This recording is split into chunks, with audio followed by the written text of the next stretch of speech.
حجت باقی نہ رہ جائے.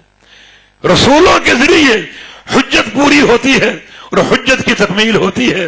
اگر آپ کے سامنے اپنے باپ دادا کی نماز ہو، وہ طریقہ صحیح کیوں نہ ہو، لیکن وہ قابل قبول نہیں ہوگی، کیونکہ آپ کے ذہن میں باپ دادا کا نام گونج رہا ہے، اللہ کے حبیب کا نام نہیں گونج رہا. اس وقت تک کوئی نیکی قابل قبول نہیں جب تک وہ پیارے پیغمبر کی سنت کے مطابق نہ ہو اور آپ کے طریقے کے مطابق نہ ہو.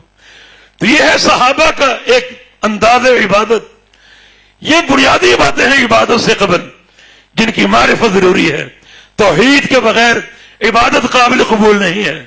ہم اپنی توحید کو پرکھیں، چیک کریں، علماء کے سامنے پیش کریں.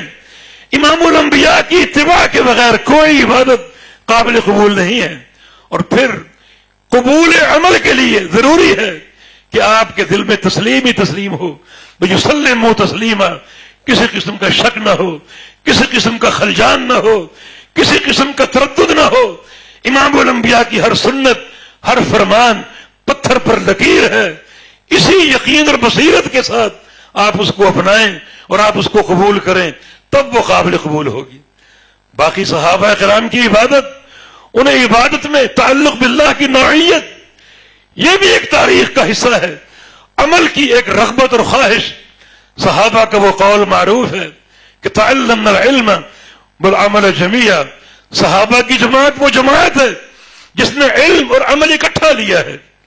یہ نہیں کہ علم آج لے لیا، عمل سال بعد کریں گے، ریٹائر ہونے کے بعد کریں گے. نہیں، جو علم ان تک پہنچا عمل ساتھ ہی شروع ہو جاتا تھا. تعلمنا العلم والعمل جميعا، ہم نے علم و عمل اکٹھا لیا ہے، کوئی فرق نہیں تھا.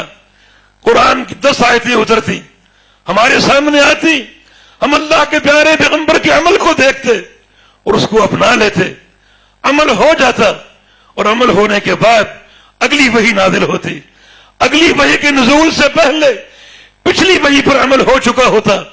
تم القرآن و تم العمل، ادھر قرآن و حدیث کا نزول پورا ہوا، ادھر ساتھ ہی ہمارا عمل بھی پورا ہو گیا. علم و عمل ساتھ ساتھ چلتے تھے. یہ صحابہ کا انداز عبادت. طریقے تلقی علم اور قبول علم اور علم پر عمل کی سرعت اور تیزی، یہ صحابہ کا کردار تھا، صحابہ کا منہج تھا. وہ ہر عمل کے لیے ہمیشہ آمادہ رہتے، تیار رہتے، بڑھ چڑھ کر عمل کرتے. جو چیز ثابت ہو جاتی اسے اپنا لیتے. کوئی تردد اور کوئی تعمل نہ ہوتا، خواہ کتنا ہی شاق عمل کیوں نہ ہوتا. اللہ کے پیارے پیغمبر نے مکہ فتح کیا. یہ طویل سفر گرمیوں میں صحابہ کرام نے کیا. مکہ فتح ہو گیا، مہم سے فارغ ہو گئے. اللہ کے پیارے پیغمبر صحابہ کی جماعت کو وہیں سے وادی حنین میں لے گئے اور جنگ حنین بپا ہوئی. ایک ہی سفر میں فتح مکہ کا سفر بھی ہوا اور جنگ حنین بھی ہوئی. جنگ احزاب مشرکین کا طویل ترین محاصرہ، 22-23 دن کا محاصرہ. خندقیں کھودی گئیں شہر کو بچانے کے لیے، اپنی عورتوں کو بچانے کے لیے. بڑا ہی پرمشقت ایک مرحلہ تھا. جب اللہ نے ہوا بھیجی، مدد آ گئی. نصرت بالصبا واهلكت عاد بالدبور، اللہ نے اس ہوا سے میری مدد کی ہے. اسی ہوا کی تیزی سے اللہ نے قوم عاد کو برباد کر دیا. امر تو اللہ کا ہے، ایک ہی ہوا ہے. ایک ہوا کسی کی نصرت کا باعث بن گئی اور کسی کی بربادی کا باعث بن گئی. یہ اللہ کے امر ہیں. مشرکین بھاگ گئے، فتح ہو گئی. اب امام الانبیاء گھر تشریف لے آئے. صحابہ بھی تیاری کر رہے ہیں گھروں کو لوٹنے کی. آپ نے ہتھیار اتارے، غسل کی تیاری کی. جبریل امین آ گئے. لماذا وضعت اللحام والملائکۃ لم تضع، اے محمد صلی اللہ علیہ وسلم آپ نے ہتھیار کیوں اتار دیے؟ فرشتے اب تک ہتھیار پہنے ہوئے ہیں، فرشتوں نے اب تک ہتھیار نہیں اتارے. رسول اللہ صلی اللہ علیہ وسلم نے ارشاد فرمایا کہ جنگ تو ختم ہو گئی، مشرکین بھاگ گئے.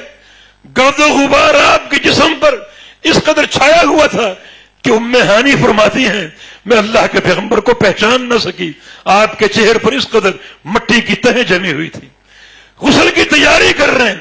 جبریل امین نے فرمایا کہ فرشتوں نے اب تک ہتھیار پہنے ہوئے ہیں، آپ نے کیوں اتار دیے؟ فرمایا جنگ ختم ہو گئی، کفار بھاگ گئے، ہتھیار تو اتار نہیں تھے. فرمایا کہ نہیں، اشار الی بنی قریظہ، یہودیوں کی بستی بنو قریظہ کی طرف اشارہ کیا کہ وہاں ابھی جانا ہے اور یہودیوں کو ان کے انجام تک پہنچا کے آنا ہے. ایک مہم ختم ہوئی، دوسری شروع ہو گئی. صحابہ کرام موجود ہیں، تیاری کر رہے ہیں لوٹنے کی. اللہ کے پیارے پیغمبر باہر آ گئے، صحابہ کو جمع کیا، کو خطبہ ارشاد نہیں فرمایا، صرف 2 جملے کہے: من کان یؤمن باللہ والیوم الآخر فلیصلین صلاۃ العصر فی بنی قریظہ.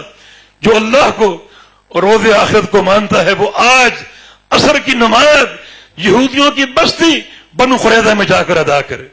قربان جائیں، کسی صحابی نے سوال نہیں کیا کہ ہم نے تو خندقیں کھودی، پیٹوں پر پتھر باندھ کر، فاقے برداشت کر کے، کھانے کو ہے نہیں، خوراک ہے نہیں، ایک جنگ ختم ہوئی، دوسری آپ نے شروع کر دی.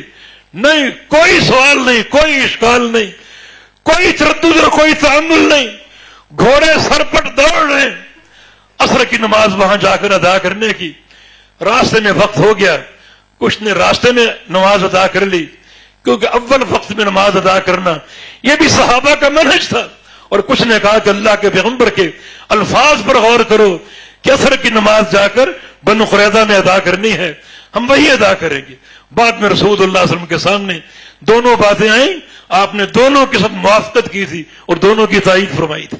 لیکن صحابہ کا کردار، صحابہ کا عمل، ایک مہم ختم ہوئی، دوسری شروع ہو گئی. یہ صحابہ کا کردار تھا. اللہ کے پیارے پیغمبر کی اطاعت کے تعلق سے شہر ابن حوشب فرماتے ہیں کچھ وقت میں نے مدینے میں گزارا، تہجد کے ٹائم اٹھتا، مسجد نبوی میں جانے کے لیے راستے میں جس گھر کے پاس سے گزرتا قرآن پڑھنے اور رونے کی آوازیں آیا کرتی تھی. سارے صحابہ تہجد گزار تھے کہ ہمارا یہ منہج ہے، ہمارا یہ عمل ہے. رسول کریم صلی اللہ علیہ وسلم کبھی کبھی رات کو گھر سے نکلتے، قریبی گھر کے قریبی اشعری صحابہ کے خیمے تھے، یمنی صحابہ کے خیمے تھے. آپ وہاں جا کر کھڑے ہو جاتے، ان کا قرآن سنتے، ان کا رونا سنتے، ان کا درد جو درد دل تھا قرآن پڑھتے ہوئے وہ ملاحظہ کرتے. نبی علیہ السلام کا فرمان ہے اشعریوں کے خیمے اتنے زیادہ ہیں، اگر میں دن کے وقت آؤں مجھے معلوم نہ ہو سکے کہ کون سا صحابی کس خیمے میں ہے، لیکن رات کو آؤں مجھے پتا چل جاتا ہے کہ کون صحابی کس خیمے ہے، کیونکہ ہر خیمے سے رونے کی اور قرآن پڑھنے کی آوازیں آتی ہیں. یہ صحابہ کا طریقہ عبادت ہے. اللہ کی خشیت، اللہ کا خوف اور تعلق باللہ. نماز پڑھنے کھڑے ہوتے، کوئی دنیا کی ہوش نہ رہتی. عباد بن بشر کا واقعہ آپ کے سامنے ہے. عمار ابن یاسر بھی ایک غزوے سے اللہ کے پیغمبر لوٹے، ان دونوں کو پہرے پر مامور کر دیا. دونوں میں یہ طے ہو گیا کہ رات کا اول حصہ عمار سوئیں گے اور عباد جاگیں گے اور پہرا دیں گے، آخری حصہ عباد سوئیں گے اور عمار جاگیں گے. عمار بن یاسر سو گئے، عباد بن بشر کھڑے ہو گئے پہرے کے لیے. سوچا کہ کیوں نہ یہ وقت اللہ کے ساتھ راز و نیاز میں گزار دیں. نفل شروع کر دیے. دشمن ایک تعاقب میں تھا، اس نے اس صحابی کا سایہ دیکھ لیا، ایک تیر مارا، اس نے وہ تیر اپنے جسم سے نکال کر پھینک دیا. دوسرا تیر آ گیا، وہ بھی نکال کر پھینک دیا، لیکن نماز نہ توڑی، حتیٰ کہ کئی تیر لگے، لہو لہان ہو گئے، لیکن نماز پوری کی. پھر اس کو جگایا عمار بن یاسر کو. انہوں نے فرمایا کہ تم نے پہلے کیوں نہ جگا دیا؟ کہا کہ سورہ کہف پڑھ رہا تھا، اتنی لذت آ رہی تھی، اتنا مزہ آ رہا تھا سورہ کہف کی تلاوت کا کہ میں اس کو توڑنا جو ہے وہ میرے لیے ناممکن بن گیا، اور میں نے وہ سورت بھی پوری کی اور نماز بھی پوری کی. یہ ان کے تعلق باللہ کی نوعیت ہے. عبداللہ بن زبیر اپنے گھر کی صحن میں نفل ادا کر رہے تھے، بڑے طویل نفل پڑھتے تھے، لمبے لمبے رکوع اور سجود، لمبا قیام اور تشہد. گھر میں شور بپا ہو گیا. ان کا بیٹا ہاشم سو رہا تھا، گھر کی چھت سے ایک سانپ اس پر آ کر گرا. سانپ آ گیا، سانپ آ گیا، ہاشم کو بچاؤ. معاملہ بڑا گمبھیر تھا، لیکن عبداللہ بن زبیر کو کانوں کان خبر نہ ہوئی. اپنا اسی اطمینان سے نماز پڑھتے رہے اور نماز پوری کر کے سلام پھیرا. انہیں پتہ ہی نہیں چل سکا کہ گھر میں کیا شور بپا ہے اور کیا واقع رونما ہو گیا. جب حجاج بیت اللہ پر ان پر منجنیق کے ذریعے پتھر مار رہا تھا تو عبداللہ بن زبیر بیت اللہ کے صحن میں کسی خوف کے بغیر اور کسی اندیشے کے بغیر نفل ادا کر رہے تھے. کوئی پتھروں کا ڈر نہیں, نہ اس کی ہوش ہے. عروہ بن زبیر ان کے بھائی, ان کی ٹانگ میں زہر بھر گیا. ڈاکٹر نے تجویز کیا کہ ٹانگ کو کاٹنا پڑے گا ورنہ پورا جسم زہر سے بھر جائے گا. چنانچہ ٹانگ کاٹنے کے لیے لے جایا گیا اور ان کو بے ہوش کرنے کے لیے ایک دوائی دینے کی کوشش کی گئی. فرمایا کہ نہیں, یہ دوائی نشہ اور سکر پیدا کر دے گی اور میں اتنی دیر کا سکر بھی برداشت نہیں کروں گا. اگر یہ ٹانگ کاٹنی ہے تو مجھے تھوڑا سا وقت دو, میں نفل پڑھوں گا. نفل کے دوران جب موقع ملے ٹانگ کاٹ دینا. نفل شروع کر دیے اور 2 نفل پورے کیے, فارغ ہوئے, پوچھا ٹانگ کٹ گئی؟ جی ہاں ٹانگ کٹ گئی. انہیں محسوس بھی نہ ہوا. کہا کہ میری ٹانگ میرے پاس لاؤ. ٹانگ لائی گئی, دیکھا اس کو اٹھا کر اور کہا کہ اے ٹانگ, میرے جسم سے تو علیحدہ ہو گئی. قیامت کے دن گواہی دینا کہ تجھ پر چل کر میں کبھی کسی حرام مقام پر نہیں گیا, کبھی کسی معصیت کی سرزمین پر نہیں گیا. یہ صحابہ کا تقوی, یہ صحابہ کا مثالی ایمان, ان کا تعلق باللہ, ان کی خشیت. حکیم بن حزام حج کرنے کے لیے گئے, مالدار تھے, 100 غلام ساتھ لے گئے اور 100 اونٹ سوار ساتھ لے گئے, حتیٰ کہ عرفات کے میدان میں پہنچ گئے جہاں اللہ رب العزت حاجیوں کی گردنیں جہنم سے آزاد کرتا ہے. میدان عرفات میں اپنے غلاموں کو ایک لائن پر کھڑا کیا, ہر غلام کو ایک اونٹ دے دیا اور کہا تم سب کے سب میری طرف سے آزاد ہو. پھر آسمان کی طرف ہاتھ پھیلائے کہ یا اللہ تیرے گناہگار بندے نے 100 غلاموں کو آزاد کر دیا, تو بھی اس ایک غلام کو جہنم سے آزاد کر دے, تو بھی اس غلام کی گردن کو جہنم سے آزاد کر دے. یہ اللہ کی خشیت, اللہ کے ساتھ تعلق, یہ ان کی عبادت کا ایک انداز, عبادت کا ایک نظام, اور عبادت سے قبل جو ضروری اصول ہیں ان اصولوں کی معرفت جب تک یہ چیزیں حاصل نہ ہوں گی, وہ جو صحابہ کا منہج ہے وہ حاصل نہیں ہو سکتا. جسے اپنانے کے لیے, جسے پورا کرنے کے لیے ضروری ہے ہم اس تاریخ کا مطالعہ کریں, ان کی زرعی جو سیرت طیبہ ہے ان کا مطالعہ کریں. وہ در حقیقت اللہ کے پیارے پیغمبر کی اتباع میں ڈوبے ہوئے تھے. ان کی پیروی اللہ کے حبیب کی پیروی ہے, ان کی اقتداء اللہ کے حبیب کی اقتداء ہے. اور اللہ رب العزت نے ان کی پیروی کو ایک مثالی ایمان قرار دیا ہے کہ جب تک تمہارا ایمان, تمہارا عمل, تعلق باللہ, طریق عبادت صحابہ جیسا نہیں ہوگا, اس وقت تک تمہاری کوئی عبادت, کوئی نیکی, بلکہ تمہارا ایمان قابل قبول نہ ہوگا. یہ ایک مثالی جماعت ہے, اولی جماعت اللہ کے پیارے پیغمبر کے شاگردوں کی اور تنزیل وحی کا دور گزارنے والوں کی. ویسا ایمان لاؤ گے تو عند اللہ قابل قبول ہوگا. ان قواعد کو سامنے رکھیں اور ویسا ایمان بنانے کی کوشش کریں توحید کے تعلق سے اور جناب اللہ کے پیغمبر کی اتباع کے تعلق سے, اور اس حوالے سے بھی کہ دین دین اتباع ہے, دین ابتداء نہیں ہے. پوری طرح پیروی کی جائے اور پوری طرح اتباع کی جائے. جب تک یہ اصول نہ ہوں گے ہمارا ایمان قابل قبول نہ ہوگا اور عمل قابل قبول نہ ہوگا. بالتوفیق بإذن الله تعالى أقول قولي هذا واستغفر الله لي ولكم وآخر دعوانا أن الحمد لله رب العالمين.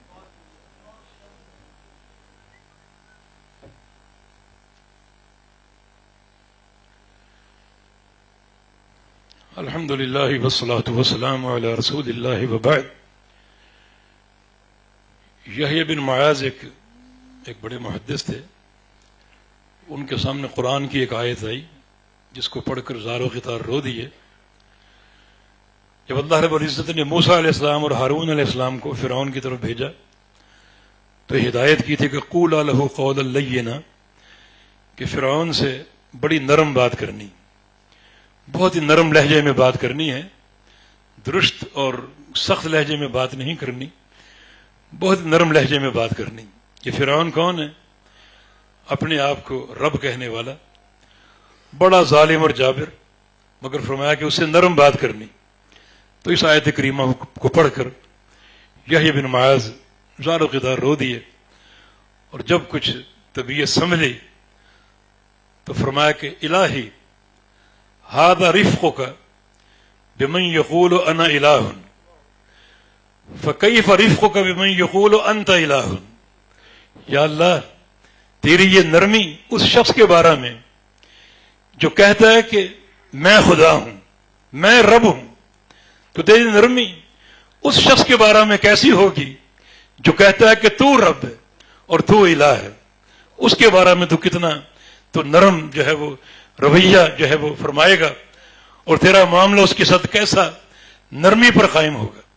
حقیقت یہ کہ یہ تعلق بالتوحید ہے، بہت ہی دین میں توحید میں سماحتیں اور برکتیں ہیں، اور جس کے فہم کے بغیر کوئی نیکی قابل قبول نہیں۔ یہ توحید اللہ کا حق ہے، اگر یہ ہم صحیح معنی میں سمجھ لیں اور صحیح معنی میں تعلق باللہ قائم ہو جائے تو بڑی برکتیں حاصل ہوں گی، اللہ کی محبت، پیار اور نرمی حاصل ہوگی۔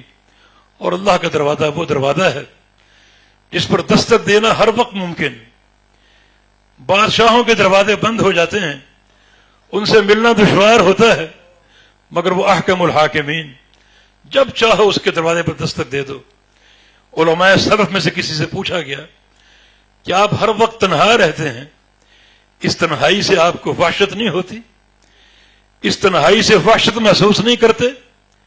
فرمایا کہ میں تنہا کہاں ہوتا ہوں، انا جلیس و ربی، میں اپنے رب کے ساتھ بیٹھا ہوتا ہوں، رب کی باتیں سنتا بھی ہوں اور رب سے باتیں کرتا بھی ہوں۔ لوگوں نے پوچھا وہ کیسے؟ کہا کہ اذا اردت ان اکلمہ صلیت رکعتین، جب میں چاہتا ہوں کہ اللہ سے باتیں کروں تو میں 2 نفل پڑھتا ہوں، یہ پوری نماز اللہ تعالیٰ سے مکالمہ ہے۔ وَإِذَا أَرَدتُّ أَن يُكَلِّمَنِي قرأت القرآن، اور جب میں چاہتا ہوں کہ میں اللہ مجھ سے باتیں کرے تو میں قرآن کھول کے بیٹھ جاتا ہوں۔ یہ پورا قرآن کلام الرحمن ہے، یہ سارا قرآن اللہ کی باتیں ہیں، تو میں تنہا کہاں ہوں، اللہ سے باتیں کرتا بھی ہوں اور اللہ کی باتیں سنتا بھی ہوں۔ نفل پڑھنا اللہ سے باتیں کرنا ہے، اور قرآن پڑھنا اللہ کی باتیں اور اللہ کا کلام سننا ہے۔ یہ توحید کی برکتیں اور عظمتیں، جب چاہیں اس رب سے تعلق جوڑ لیں، سچی توبہ کر لیں، دل میں ذرا سی ندامت ہو، اللہ اس ندامت کو پھانپ لے تو بندے سے دوستی کر لیتا ہے اور سچی صلح کر لیتا ہے۔ اس کا فرمان ہے کہ یا ابن آدم انک لو اتیتنی بقراب الارض خطایا ثم لقیتنی لا تشرک بی شیئا لاتیتک بقرابها مغفرۃ وفضلا۔ آدم کے بیٹے، اگر تو میرے پاس آئے اس طرح کہ پوری زمین تیرے گناہوں سے بھری ہو، ہر جگہ تیری معصیتوں کے انبار لگے ہوں، لیکن ان گناہوں میں شرک نہ ہو، ہر قسم کا گناہ ہو، شرک نہ ہو، تو تیری توحید کی برکت سے اور شرک نہ کرنے کی برکت سے پوری زمین کو صاف کر دوں گا، اور اس کی جگہ اپنی رحمت اور اپنا فضل بھر کے وہ پوری زمین تجھے لوٹا دوں گا۔ یہ توحید کی عظمتیں ہیں جو کہ پورے دین کی اساس ہے، اس دعوت کی اساس ہے، عبادت کی اساس ہے، ہر عمل کی اساس ہے، دنیوی اخروی کامیابی کی اساس ہے۔ قولوا لا الہ الا اللہ تفلحوا، یہ کلمہ توحید پڑھ لو، فلاح پا جاؤ گے، دنیا میں بھی، قبر میں بھی اور قیامت کے دن بھی۔ تو اللہ تعالی ہمیں اصولوں پر کارمند رہنے کی توفیق عطا فرما دے، اور پھر اس کے بعد جو ٹوٹی پھوٹی باتیں ہوتی ہیں اللہ پاک قبول فرما لے۔ اللہ اصولی طور پر ہمیں صحابہ کے منہج کی اقتداء کی توفیق دے دے، کیونکہ صحابہ کرام اللہ کے پیارے پیغمبر کے سچے پیروکار تھے، اور یہ ایک علامت ہے حقانیت اور صداقت کی، کیونکہ رسول اللہ صلی اللہ علیہ وسلم نے فرمایا تھا کہ طائفہ منصورہ اور ناجی گروہ، فرقہ ناجیہ وہ ہے جو اس چیز پر قائم ہو جس پہ آج میں ہوں اور میرے صحابہ ہیں۔ تو صحابہ اللہ کے پیغمبر کی اتباع کرتے تھے، اور ان کی پوری زندگی ایک واضح آئینے کی طرح ہمارے سامنے ہے، ہم اس کو اپنا لیں، اس کی اقتداء کر لیں۔ اللہ پاک توفیق عطا فرمائے۔ ان الحمد للہ نحمده ونستعینه ونستغفره ونعوذ باللہ من شرور انفسنا وسیئات اعمالنا من يهده الله فلا مضل له ومن يضلل فلا هادي له واشهد ان لا اله الا الله وحده لا شريك له واشهد ان محمدا عبده ورسوله اما بعد فان اصدق الكلام كلام الله واحسن الهدي هدي محمد صلى الله تعالى عليه وسلم وشر الامور محدثاتها وكل محدثة بدعة وكل بدعة ضلالة وكل ضلالة في النار۔ من يطع الله ورسوله فقد رشد واهتدى ومن يعص الله ورسوله فقد ضل وغوى. اللهم صل على محمد وعلى آل محمد كما صليت على إبراهيم وعلى آل إبراهيم إنك حميد مجيد. اللهم بارك على محمد وعلى آل محمد كما باركت على إبراهيم وعلى آل إبراهيم إنك حميد مجيد. ربنا ظلمنا أنفسنا وإن لم تغفر لنا وترحمنا لنكونن من الخاسرين. ربنا ظلمنا أنفسنا ظلما كثيرا ولا يغفر الذنوب إلا أنت فاغفر لنا مغفرة من عندك وارحمنا إنك أنت الغفور الرحيم. اللهم انصر الإسلام والمسلمين. اللهم انصر من نصر دين محمد صلى الله تعالى عليه وسلم واجعلنا منهم، واخذل من خذل دين محمد صلى الله تعالى عليه وسلم لا تجعلنا منهم. اللهم انصر إخواننا في كل مكان. اللهم انصر إخواننا وأخواتنا في برما. اللهم انصرهم في أراكان. اللهم انصرهم في فلسطين. اللهم انصر إخواننا في العراق. اللهم انصرهم في الشام. اللهم انصرهم في اليمن. اللهم احفظ حكومة السعودية. اللهم احفظ حكومة الحرمين. اللهم احفظ بلاد الحرمين. اللهم انصر إخواننا في كشمير. اللهم انصر إخواننا في أفغانستان. اللهم انصرهم في كل مكان. ربنا تقبل منا إنك أنت السميع العليم وتب علينا إنك أنت التواب الرحيم برحمتك يا أرحم الراحمين. وصلى الله عليه